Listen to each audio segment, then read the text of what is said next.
میرے آقا مصطفیٰ کریم رؤوف الرحیم صلی اللہ علیہ وسلم فرماتے ہیں ماہ رمضان کو سارے مہینوں پر ایسی فضیلت ہے جیسے مجھ محمد کو تمام مخلوق پر فضیلت حاصل ہے۔ میرے آقا فرماتے ہیں ماہ رمضان شریف میں اگر تم ایک نیکی کرتے ہو تو اللہ تمہیں 70 کا ثواب عطا کرتا ہے، اور تمہارا خلوص بڑھ جاتا ہے تو اللہ تمہیں ایک نیکی کا 1000 عطا کرتا ہے، اخلاص اور بڑھتا ہے تو اللہ ایک نیکی پر تمہیں بے حساب ثواب عطا کرتا ہے، اس کا کوئی حساب ہی نہیں ہوتا۔ آقا کریم رؤوف الرحیم صلی اللہ علیہ وسلم فرماتے ہیں یہ ماہ رمضان کیا ہے؟ اللہ کے محبوب مصطفیٰ کریم صلی اللہ علیہ وآلہ وسلم ماہ رمضان شریف کے روزوں کی اہمیت بیان کرتے ہوئے فرماتے ہیں کہ ماہ رمضان شریف کا ایک روزہ اگر کوئی چھوڑ دے اور پھر ساری زندگی اس کے بدلے میں روزہ رکھے تو ساری زندگی کے روزے اس ایک ماہ رمضان کے روزے کے برابر نہیں ہو سکتے۔ یہ ماہ رمضان شریف کے روزے کو فضیلت حاصل ہے، اور اللہ کے حبیب صلی اللہ علیہ وسلم فرماتے ہیں جو ماہ رمضان شریف میں عبادت کر کے اپنی بخشش نہیں کروا سکتا، اپنی مغفرت نہیں کروا سکتا، پھر اس کو کبھی موقع نہیں ملتا کہ وہ اپنی مغفرت کا سامان کرے۔ آقا کریم صلی اللہ علیہ وآلہ وسلم فرماتے ہیں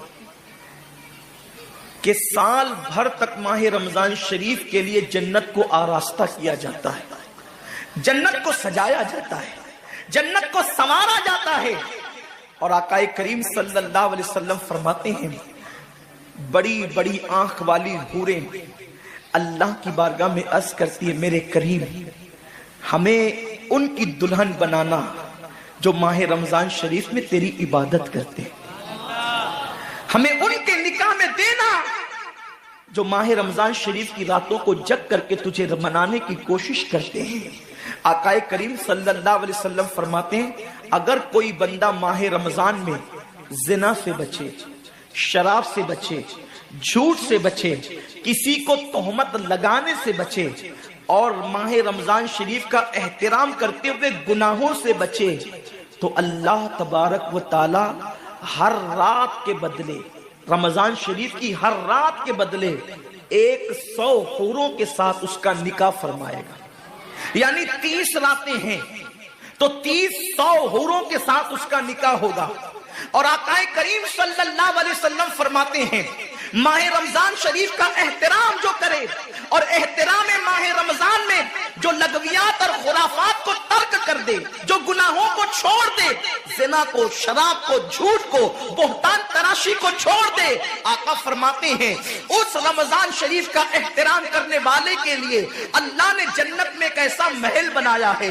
اس محل کا حال یہ ہے کہ دنیا کے سارے اولین اور آخرین یعنی آدم سے لے کر آخری آنے والے تک، انسان تک، اگر سارے اس محل کے اندر داخل ہو جائے تو بھی اس محل کی اتنی ہی جگہ وہ لیں گے جتنی کی بکرے کی ران آپ کسی مکان کے اندر رکھتے ہیں تو بکرے کی ران کتنی جگہ گھیرتی ہے، بس تمام اولین اور آخرین اس محل کے اندر اتنی ہی جگہ گھیریں گے، یعنی وہ محل اتنا بڑا اللہ نے بنایا ہے، اور وہ محل صرف ان کے لیے ہے جو ماہ رمضان کے احترام میں گناہوں کو ترک کر دیتے ہیں، گناہوں کو چھوڑ دیتے ہیں۔ میرے آقا صلی اللہ علیہ وسلم کے پیارے دیوانوں، لیکن افسوس ہم اور دنوں کی طرح ماہ رمضان شریف کی راتوں کو ضائع کر دیتے۔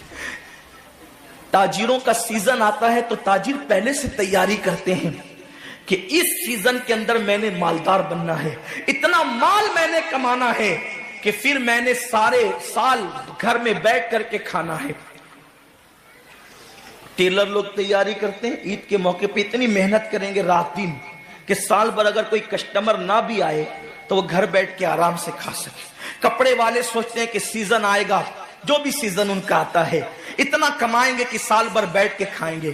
لوگوں جیسے کپڑوں کا سیزن آتا ہے، ٹیلروں کا سیزن آتا ہے، پھلوں کا سیزن آتا ہے، ایک سیزن نیکیوں کا بھی آتا ہے، ایک سیزن مغفرت کا بھی آتا ہے، ایک سیزن جنتی بننے کا بھی آتا ہے، ایک سیزن اللہ کو راضی کرنے کا بھی آتا ہے۔ ارے یہ کیا کم ہے، میرے رسول سچے نبی صادق و مصدوق نبی نے فرمایا ماہ رمضان کی ہر رات اللہ پہلے آسمان پہ تجلی کرتا ہے اور اللہ اپنے بندے سے پکار پکار کر غروب آفتاب سے لے کر صبح صادق طلوع ہونے تک کہتا ہے میرے بندے اگر تو گنہگار ہے تو مجھ سے معافی طلب کرتا کہ میں تیری مغفرت کر دوں، میں تجھے جنت کا پروانہ عطا کر دوں۔ اگر تو غریب ہے تو مجھ سے دولت مانگتا کہ میں تجھے دولت عطا کر دوں، اگر تو نعمت سے محروم ہے تو نعمت مانگتا کہ میں تجھے نعمت عطا کر دوں۔ یہی وجہ تو ہے حضرات صحابہ کرام جب رمضان شریف آتا تو وہ ایسے تیاریاں کرتے تھے جیسے ہم اپنے گھروں کی شادیوں کی تیاری کرتے ہیں۔ صحابہ اتنے مصروف ہو جاتے رمضان شریف کی تیاریوں میں، اور کیسی تیاری کرتے، ہم بھی رمضان شریف کی تیاری کرتے ہیں۔ ہماری تیاری کیا ہے؟ سحری میں ترلی کے مسالے کو چاہیے، سحری کے اندر یہ چاہیے، سحری میں وہ چاہیے، افطار میں یہ چاہیے، افطار میں وہ چاہیے۔ مجھے اس سے کوئی جو ہے وہ شکوہ نہیں، میرے آقا نے اس سے منع نہیں کیا۔ حضور فرماتے ہیں کہ رمضان شریف میں گھر والوں کا دسترخوان وسیع کر دیا کرو، گھر والوں پہ زیادہ خرچ کیا کرو، اس لیے کہ جو گھر والوں پہ رمضان شریف میں خرچ کرتا ہے اللہ اس کو اپنی راہ میں خرچ کرنے کا ثواب عطا کرتا ہے۔ اور فاروق اعظم فرماتے ہیں جو رمضان شریف میں کشادگی کرے گھر والوں پر اللہ اسے جہاد میں خرچ کرنے کا ثواب عطا کرتا ہے۔ مجھے اس سے کوئی شکوہ نہیں، لیکن صحابہ کی تیاری کیا ہوتی تھی؟ جب رمضان شریف آتا صحابہ اپنے بستر کو باندھ دیا کرتے تھے۔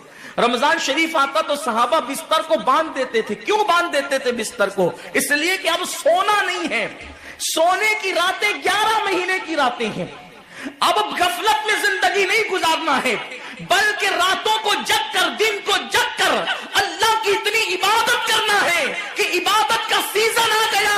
اس لیے کہ اللہ کے رسول فرماتے ہیں جس نے رمضان شریف پایا اور عبادت کر کے اللہ کو راضی نہیں کر لیا ایسا بندہ ہمیشہ اللہ کی رحمت سے دور کر دیا جائے۔ اس لیے صحابہ رمضان شریف کی تیاری کرتے تھے، بستر باندھ دیتے تھے، اور اپنا معمول کیا ہے؟ جو فجر میں سوئیں گے تو وہ عصر میں اٹھیں گے، رات بھر جاگیں گے کرکٹ کھیلتے ہوئے، رات بھر جاگیں گے گلیوں میں گھومتے ہوئے۔ میرے آقا صلی اللہ علیہ وسلم کے دیوانوں، بہت قیمتی وقت آ رہا ہے، بہت قیمتی مہینہ آ رہا ہے۔ یہ وہ مہینہ ہے جو جہنمیوں کو جنتی بناتا ہے۔ آقا کریم صلی اللہ علیہ وسلم فرماتے ہیں ہر افطار کے وقت اللہ 60,000 ایسے جہنمیوں کو جہنم سے آزاد کر کے جنتی بناتا ہے جن کا جہنمی ہونا واجب ہو گیا تھا۔ اور ایک مقام پہ فرماتے 5 لاکھ جہنمیوں کو ہر افطار کے وقت جہنم سے آزاد کیا جاتا ہے۔ اور اسی پہ بس نہیں، حضور فرماتے ہیں جب شب جمعہ آتی ہے ماہ رمضان کی، جمعرات کا سورج غروب ہوتا ہے تو جمعہ کا سورج غروب ہونے سے پہلے تک ہر سیکنڈ میں 5 لاکھ جہنمیوں کو جہنم سے آزاد کیا جاتا ہے۔ اور جب جمعہ کا آخری وقت آتا ہے، آخری ساعت آتی ہے، میرے کریم آقا فرماتے ہیں جمعرات کا سورج غروب ہونے سے لے کر جمعہ کا سورج غروب ہونے تک ہر لمحے میں جو 5 لاکھ کو آزاد کیا گیا تھا، اب آخری سیکنڈ میں جو غروب کا وقت ہوتا ہے جتنے آزاد کیے گئے تھے اتنوں کی تعداد کے برابر اس آخری ساعت کے اندر اللہ اپنے جہنمی بندوں کو جہنم سے آزاد کر دیتا ہے۔ کتنا قیمتی وقت ہوتا ہے، افطار کا وقت کتنا قیمتی ہے، سحری کا وقت کتنا قیمتی ہے، لیکن اس وقت بھی ہم کہاں لگے ہوتے۔ اب تو لوگوں نے ٹی وی چینلوں پر پروگرامات شروع کر دیے، دینی پروگرامات۔ مجھے دینی پروگرامات اگر ٹی وی پہ نشر ہوتے تو اس سے کوئی اختلاف نہیں ہے، لیکن آپ سے یہ عرض کرنا چاہتا ہوں کہ دین سیکھنے کا بھی کوئی وقت ہوتا ہے۔ اگر آپ سحری کے قیمتی لمحات میں ٹی وی کا منہ پکڑ کر بیٹھے ہیں تو آپ دعا کب کریں گے؟ افطار کے وقت آپ واٹس ایپ پر لگے ہیں تو اللہ سے مانگیں گے کب؟ ساری زندگی سسکیاں لے رہے ہو، ساری زندگی تڑپ رہے ہو، اور جب مانگنے کا وقت آتا ہے، مصیبتوں سے نجات طلب کرنے کا وقت آتا ہے، ہم کہاں ٹائم ضائع کرتے ہیں۔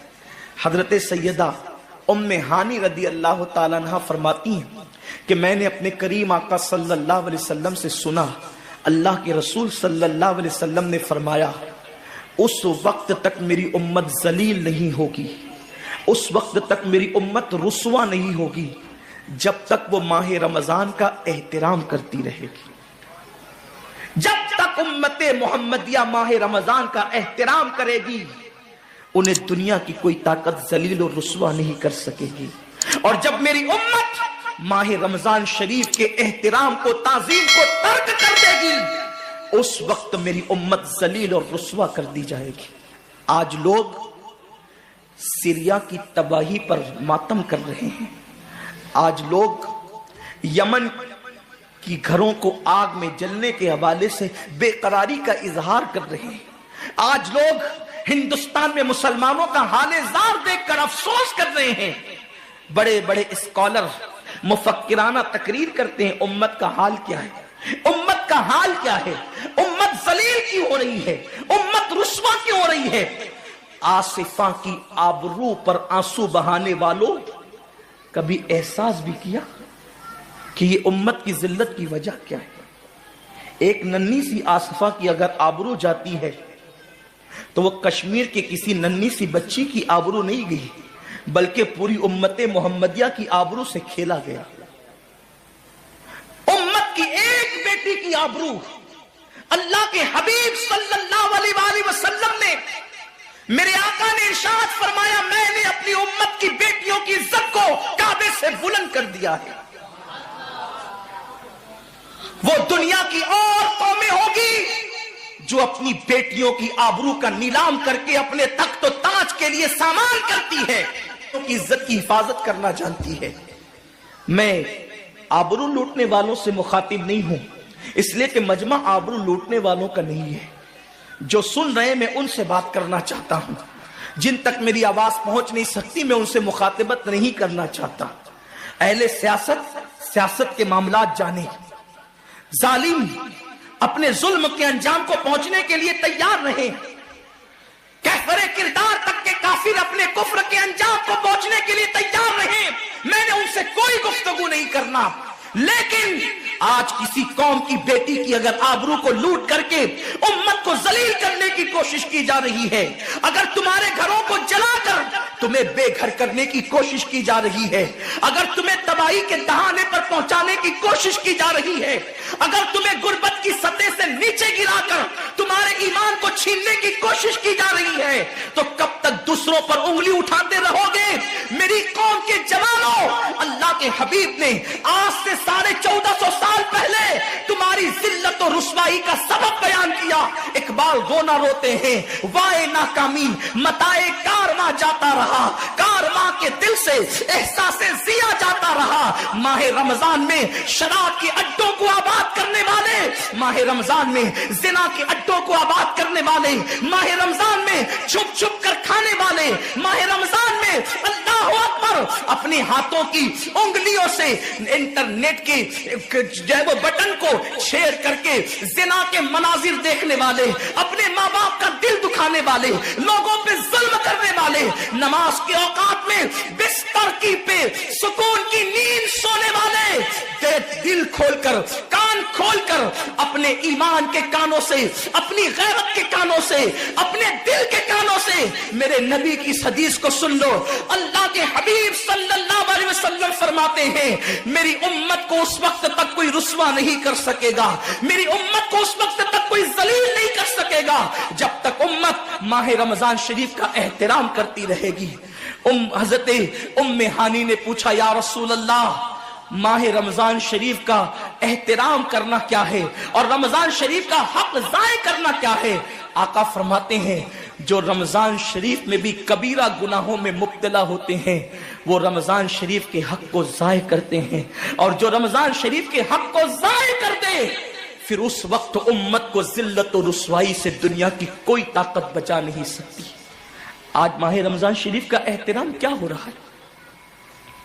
کل تک کے مسلمان اور دنوں میں گناہ کرتے تھے، لیکن رمضان شریف آتا تھا تو کم سے کم فلمیں لوگ دیکھنا بند کر دیتے تھے، داڑیاں مڈانا بند کر دیتے تھے، مسجدوں کو آباد کرنا شروع کر دیتے تھے۔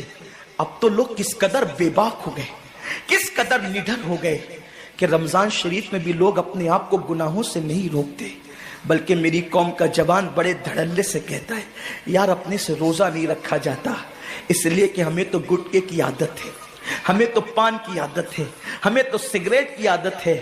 شرم کرو، شرم کرو۔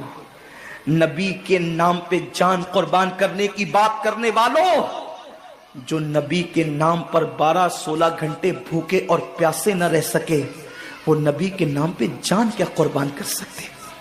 اور جب سے تم نے احترام رمضان المبارک ترک کر دیا، تمہاری آبرو کو لوگوں نے کھیل بنا لیا، اور اب تو لوگوں کو احساس گناہ بھی نہیں رہا، احساس جرم بھی نہیں رہا۔ گناہ کے ساتھ اگر احساس گناہ انسان کی زندگی میں ہے تو انسان اپنے آپ کو گناہوں سے بچا لیتا ہے، لیکن اب ہمارے اندر احساس گناہ نہیں۔ اب تو ہم گناہ کو ہنر سمجھتے ہیں، اب تو ہم گناہوں کو فیشن سمجھتے ہیں۔ احساس گناہ کیا ہے؟ اگر انسان گنہگار ہو اور احساس گناہ بھی ہو تو وہ ایک نہ ایک دن سدھر جاتا ہے، وہ ایک نہ ایک دن سنور جاتا ہے۔ ہمارے پاس احساس گناہ ختم ہو گیا۔ آئیے بتاؤں احساس گناہ کتنی قیمتی چیز ہے۔ رمضان شریف میں کھا رہے ہیں، پی رہے ہیں، بلکہ مسلمانوں کی ہوٹلیں بند ہے تو غیر مسلموں کی ہوٹلوں میں کھا رہے ہیں، چھپ چھپ کر گھروں میں کھا رہے ہیں۔ لوگوں سے چھپ کر کھانے والوں، جو تیرا کچھ نہیں بگاڑ سکتا تو اس انسان سے چھپ کر کے کھا رہا ہے۔ جو خدا تجھے سزا دے گا کیا تو اس کی نگاہوں سے بھی چھپ سکتا ہے؟ اور روزے بھی کیا روزے رہ گئے، اب تو روزے بھی رسم بن گئے۔ جو روزے رکھتے ہیں رمضان شریف میں، ان کو روزہ رکھنے کی عادت ہے، وہ روزے کو عبادت نہیں سمجھتے۔ جو روزہ عادت بن جائے وہ نجات نہیں دلا سکتا، جو روزہ عبادت بن جائے وہ نجات دلا سکتا۔ ایک تو روزے کی عادت ہے اور ایک تو روزہ عبادت ہے۔ روزہ عادت اور عبادت میں فرق کیا ہے؟ عادت یہ سب نے رکھا ہم بھی رکھ لیں، یہ عادت ہے۔ نہ رکھیں گے تو کیا جواب دیں گے، یہ عادت ہے۔ نہ رکھیں گے تو لوگ تانا دیں گے، عادت ہے۔ پھر روزہ عبادت کیا ہے؟ روزہ عبادت یہ ہے کہ اللہ نے روزہ رکھنے کا حکم دیا ہے اور مصطفیٰ جان رحمت نے روزے کا حق یہ بتایا ہے، اگر تو روزہ رکھے تو صرف بھوکا پیاسا نہ رہے، بلکہ تیرا ہاتھ بھی روزے دار رہے، تیری زبان بھی روزے دار رہے، تیری آنکھ بھی روزے دار رہے، تیرا پیر بھی روزے دار رہے، تیرا کان بھی روزے دار رہے۔ کان روزے دار اس طرح کہ کان اللہ کے ممنوع کردہ چیزوں کو نہ سنے، ہاتھ روزے دار اس طرح ہاتھ اللہ کے منع کردہ کاموں کو نہ کرے، زبان روزے دار اس طرح کہ زبان اللہ کی ممنوع کردہ چیزوں کو ادا نہ کرے، پیر روزے دار اس طرح کہ پیر اس جگہ چل کر نہ جائے جہاں اللہ نے جانے سے منع کیا ہے۔ جب تو ان سارے اعضاء کو روزے دار بناتا ہے تو ایسے روزے کے معاملے میں میرا اللہ فرماتا ہے روزہ میرے لیے ہے اور میں ہی اس کی جزا ہوں۔ ہر عمل کی جزا جنت ہے، روزے کی جزا خدا کی ذات ہے۔ اسی لیے آقا فرماتے ہیں روزے دار کو دو خوشی ہے، ایک تو افطار کے وقت، دوسرا لقائے رحمان کے وقت، خدا کی زیارت کے وقت۔ صحابہ نے پوچھا آقا ہم اللہ کی زیارت کیسے کریں گے؟ آقا فرماتے جیسے تم آسمان پہ چاند دیکھتے ہو بلا تمثیل اسی طرح تم خدا کی زیارت کیا کرو گے۔